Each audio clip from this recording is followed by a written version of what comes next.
Even when you feel low, you can still go. Even when you feel slow, you can still go. Even when there's no hope, you can still go. I never answer to no, man, I still go.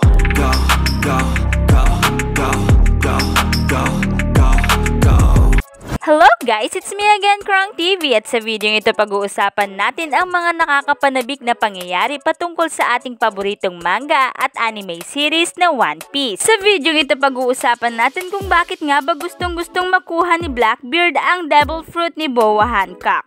Ang taglay ngang Devil Fruit ni Boa Hancock ay tinatawag ngang Mero-Mero no Mi. Ito ay paramecial type Devil Fruit kung saan ito ay gumagamit ng emotions such as lust or perversions o pagnanasa upang nga ang kalaban ay mag-transform into stone. Ang salitang Mero-Mero ay Japanese onomatopoeia of to fall down drunk, including dito ang being overcome with emotions katulad nga ng love or lust. Ayon sa demonstration ni Hancock, ang major strength ng fruit na ito ay natatransform ang mga nagnanasa o nagagandahan sa kanya into stone in varying degrees sa pamamagitan ng paggamit ng dirty thoughts. Ang mga victims na nagiging bato ay incapable of consciousness at susceptible sa physical damage maliban na lamang kung i-depretifies sila ng user nito. Ang kapangyarihan ding ito ni Hancock ay nag-i-extend sa non-living object kasama na dito ang pacifistas. Kahit anong gender ay nabibiktima nito, mapababae man o mapalalaki, basta nakaramdam nga sa kanya ng pagnanasa mabibiktima na nito. Since si Hancock naman ay nagtataglay ng unparalleled beauty, kaya naman magiging easy na lamang sa kanya ang paggamit sa kapangyarihan na ito sa mga lalaki.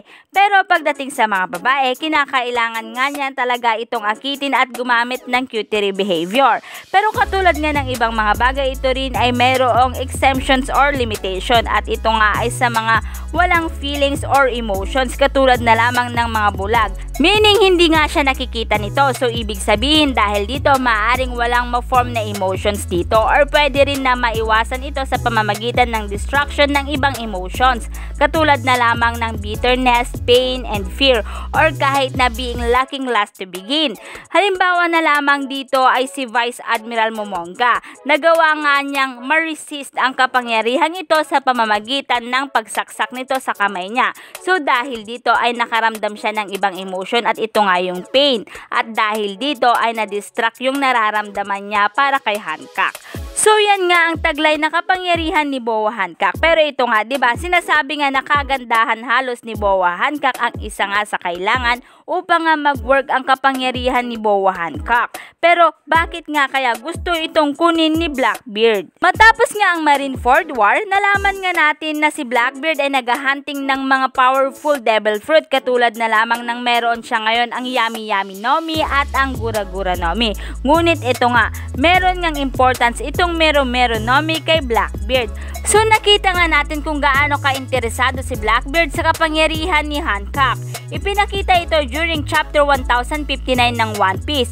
Dito ay nagtungo o nagpunta nga si Blackbeard sa Amazon Lily na kinaroroonan nga ni Hancock. Pero ano kaya ang rason ni Blackbeard at mas pinili niya ito compare nga sa ibang devil fruit na taglay ng ibang karakter sa One Piece series? Kaya naman sa video ito, magsasabi nga ako ng tatlong maaring kasagutan sa tanong na ito. Kaya naman umpisahan na natin. So ito na nga ang number 1. Ayon dito sa unang kasagutan, sinasabing gustong-gusto ni Blackbeard ang kapangyarihan na ito ni Boa Hancock dahil sa siya ay maaaring patayin nito. Ayon sa teorya, maaaring ang devil fruit na ito ay nagtataglay ng kapangyarihan na kayang-kayang masuppress or patayin itong si Blackbeard kapag nagkataon. Ang devil fruit na ito ay maaaring mag-work against sa sino mang tao na naka-acquired nga ng one of the 7 sins. Maaaring ang devil fruit na taglay ni Boa Hancock ay ang siyang dahilan kung bakit naging attractive si Hancock at hindi ang kanyang kagandahan na taglay. Nagkataon lamang na maganda si Hancock kaya maaaring nagkaroon lamang dito ng misunderstanding sa kapangyarihan ng devil fruit na ito. Bukod nga dyan, ayon nga kay Blackbeard, Wala ngang makakatakas sa kapangyarihan na ito o sa charming ni Boa Hancock. Dahil dito kaya gusto itong kunin ni Blackbeard ay maaari ngang naisip niya na baka ang devil fruit na ito ay gamitin ng kalaban niya tulad na lamang ng world government laban sa kanya na siyang maaaring dahilan ng kanyang kamatayan or ng kanyang katapusan. So yan nga guys ang unang kasagutan. Ang susunod naman ay dahil sa ang Meru Meru no Mi ay actually isang zone type devil fruit and not totally a paramecia. Hindi lang sa nais ni Blackbeard ang devil fruit na ito ni Hancock dahil sa gusto niya itong makuha para sa sarili niya, kundi ang devil fruit na ito ay meron ngang espesyal na katangian. Kung mapapansin, na kay Blackbeard ang isa sa pinakamalakas na paramecia ang Gura Gura no Mi at ang isa rin sa pinakamalakas na Logia ang Yami Yami no Mi. At ang nawawala na lamang dito ay ang zone. Maaaring gusto nga niya ang susunod na makuha ay ang isa sa pinakamalakas na zone devil fruit. Ngunit ang Meru Meru no Mi ay malinaw ngang sinasabi na ito ay paramecia like powers. Dagdag pa dyan, kung mapapansin nga, hindi nga bagay ang devil fruit na ito sa mga taong hindi nga kaakit-akit ang itsura katulad na lamang ni Blackbeard. So maaaring merong alam itong si Blackbeard patungkol dito sa devil fruit ni Hancock na hindi natin alam, which is ang isa sa dahilan kung bakit nga niya ito gustong kunin. At ito ay marahil sa ang devil fruit ni Hancock na ito is not paramecia type at all, actually a zone type as well. Dahil kung mapapansin, yung dalawang kapatid ni Hancock ay nakatanggap ng parehong zone fruit at nakatanggap naman si Hancock ng paramecia. So maaaring hindi talaga ito paramecia. Ito ay isang zone at alam ito ni Blackbeard. Kaya gustong gusto niya itong makuha upang nga makompleto na niya ang lahat ng type of devil fruit at maging ang pinakamalakas sa lahat. So yan nga ang ikalawang kasagutan. Pakinggan naman natin itong ikatlong kasagutan. Last but not the least, number 3. Ito ay dahil sa kung siya ang magtataglay nito ay mas magiging malakas ito kung ikukumpara nga kay Boa Hancock. So bakit? Kung pagbabasehan ang sinabi sa interview ni Oda at hindi ang demonstration ni Hancock kung saan ayon nga kay Oda patungkol sa Meru Meru no Mi, sa interview ni Oda tinanong nga siya kung ano ang mangyayari kapag ang ugly person ang kumain ng Meru Meru no Mi.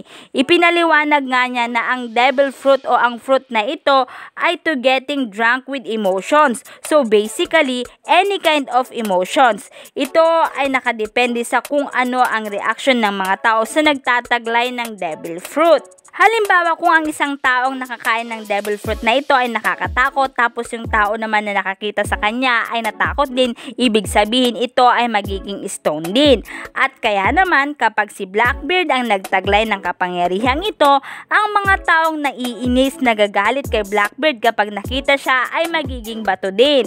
Kung matatandaan, nakakainis at nakakabwisit talaga si Blackbeard.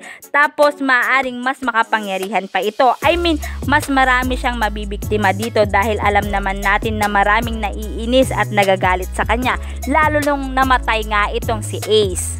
Kasi 'di ba kung matatandaan, isa rin siya sa dahilan kung bakit nga namatay itong si Ace.